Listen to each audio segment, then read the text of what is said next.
मेरे प्रिय भाई बहनों, आप सभी को जय मसीह की।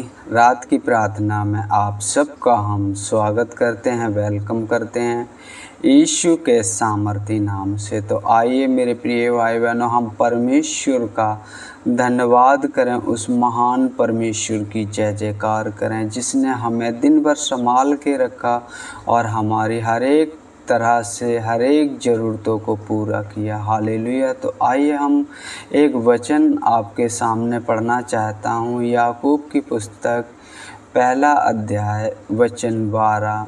धन है वह मनुष्य जो परीक्षा में स्थिर रहता है, क्योंकि वह खरा निकलकर जीवन का वह मुकुट पाएगा जिसकी प्रतिज्ञा प्रभु ने अपने प्रेम करने वालों से की है। हालेलुया। मेरे प्रिय भाई बहनों, यहाँ बाइबल हमें वचन क्या बताते हैं, परमेश्वर हमसे क्या कहना चाहता है। कहते हैं धन है वह पुरुष जो परीक्षा में स्थिर रहता है। हम परीक्षा में स्थिर रहते हैं, मतलब हम देखते हैं, एक आपको सिद्धांत की तरह से आपको समझाना चाहता हूँ। जब हम अय्यूब के जीवन से देखते हैं, उसका घर द्वार, बाल बच्चे, भेड़ बकरियाँ, जो कुछ उसके पास धन वन था, सब कुछ ख़त्म हो जाता है। लेकिन क्या वो परमेश्वर पर भरोसा रखता है, परमेश्वर पर विश्वास रखता है। और ख़ास तौर जहाँ तक होती है कि उसकी पत्नी भी उसका साथ छोड़ देती है, लेकिन परमेश्वर पर वह भरोसा रखता है और वो स्थिर रहता है। तो वो साफ साफ कहता है, जब हम परमेश्वर के हाथों से दुख ले सकते हैं, क्या उसके हाथों से या सुख ना लें, या दुख जब उसके हाथों से हम सुख लेते हैं तो क्या हम दुख ना लें। तो परमेश्वर जब हमारी परीक्षा होती है या हम किसी ऐसी परीक्षा में पड़ जाते हैं, क्योंकि परमेश्वर किसी की परीक्षा नहीं पड़ता है, हमें लालच परीक्षा में डाल देता है और हम तमाम युक्तियों में फंस जाते हैं जिससे हमारी परेशानी बढ़ जाती है। लेकिन परमेश्वर का वचन हमें बताता है, धन है वह जो परीक्षा में स्थिर रहता है, क्योंकि वह खरा निकलकर जीवन का वह मुकुट पाएगा जिसकी प्रतिज्ञा प्रभु ने अपने प्रेम रखने वालों से की है। हालेलुया। जब हम प्रभु यीशु को देखते हैं, वो 40 दिन 40 रात निराहार भूखा रहा, तब उसे भूख लगी। तब परखने वालों ने उससे कहा कि ये पत्थर से कह दे कि ये रोटियां बन जाए। नहीं, प्रभु यीशु ने कहा, सच है कि परमेश्वर के मुख से निकला हुआ हर एक वचन से जीवित रहेंगे। हालेलुया। तो परमेश्वर पर भरोसा रखना, परमेश्वर में चलना, ये बहुत बड़ी बात है। आज हो सकता है आप परीक्षा में हो, किसी ऐसे कार्य आपसे गलत हो गए हों जिससे आप परीक्षा में पड़ गए हैं, तो परमेश्वर के सम्मुख जाएं, परमेश्वर से अपने दिल की बात कहें, अपने गुनाहों को, अपने अपराधों को मांगे। परमेश्वर आपको क्षमा करेगा और वह आपको उठाकर फिर खड़ा करेगा, क्योंकि परमेश्वर का वचन हमें बताता है, धर्मी अगर 7 बार भी गिरे तब भी वह उठकर खड़ा हो जाएगा। हालेलुया। तो आइए हम आज इसी वचन के साथ प्रार्थना करेंगे और हम विश्वास करेंगे, जिसने वचन पर भरोसा किया है और परमेश्वर पर भरोसा किया, उसके जीवन में आज भी अद्भुत कार्य होते हैं और पहले भी अद्भुत कार्य होते थे। हालेलुया। तो आइए हम प्रार्थना में चलते हैं। हालेलुया। मेरे पिता परमेश्वर, हम धन्यवाद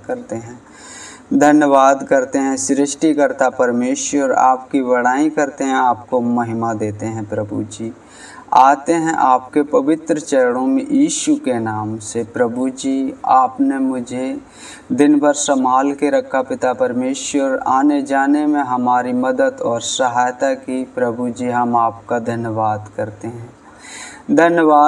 हैं। प्रभु जी, आपने हर एक रोग से, हर एक बीमारी से जो अचानक आ पड़ती है, प्रभु जी आपने मुझे सुरक्षित रखा। प्रभु जी, हम आपका धन्यवाद करते हैं हजारों बार, लाखों बार, करोड़ों बार। प्रभु जी, आपने हमारे घर परिवार को सुरक्षित रखा। प्रभु जी, हम आपका धन्यवाद करते हैं।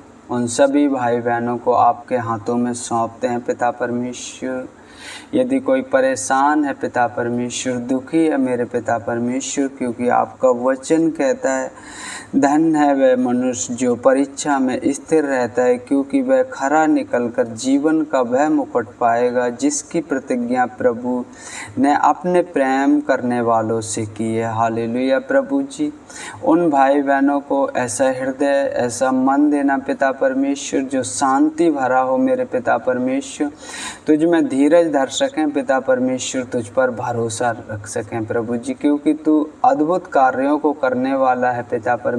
तू अगम्य परमेश्वर है, तेरे तुल्य कोई परमेश्वर नहीं है प्रभु जी। हम आपका धन्यवाद करते हैं, धन्यवाद करते हैं महान परमेश्वर, सर्वशक्तिमान परमेश्वर, राजाओं के राजा, प्रभुओं के प्रभु, आप महान हो प्रभु जी। आपकी करुणा अपार है मेरे पिता परमेश्वर। जाने अनजाने में प्रभु जी जिस किसी भाई बहन पे गलती, गुनाह, अपराध हुआ हो मेरे पिता परमेश्वर, क्षमा करना प्रभु जी, और उन पर अनुग्रह की दृष्टि बनाए रखना पिता परमेश्वर। उन्हें हिम्मत, बल, ताकत से भरना, क्योंकि आपका वचन कहता है मैं थके हुओं को बल और शक्तिहीन को बहुत सामर्थ देता हूँ प्रभु जी। बल और सामर्थ से भरिए जो पिता परमेश्वर हर एक मुश्किल का सामना कर सकें प्रभु जी, हर एक मुसीबत का सामना कर सकें प्रभु जी। ऐसा बल, ऐसी हिम्मत दीजिए पिता परमेश्वर।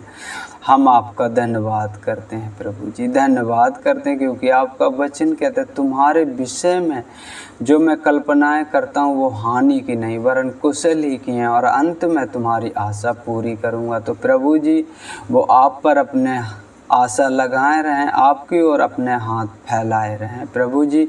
उनकी मदद और सहायता करना प्रभु जी। हम धन्यवाद करते हैं पिता परमेश्वर, धन्यवाद करते हैं प्रभु जी। हम प्रार्थना करते हैं यदि कोई प्रभु जी रोगी मनुष्य इस समय प्रार्थना को दूर देख रहा है पिता परमेश्वर, प्रभु जी इसी घड़ी मेरे पिता परमेश्वर, सामर्थ्य पिता परमेश्वर, जिंदा जलाली परमेश्वर, प्रभु जी इसी घड़ी छू कर मेरे पिता परमेश्वर ब्लेस करें।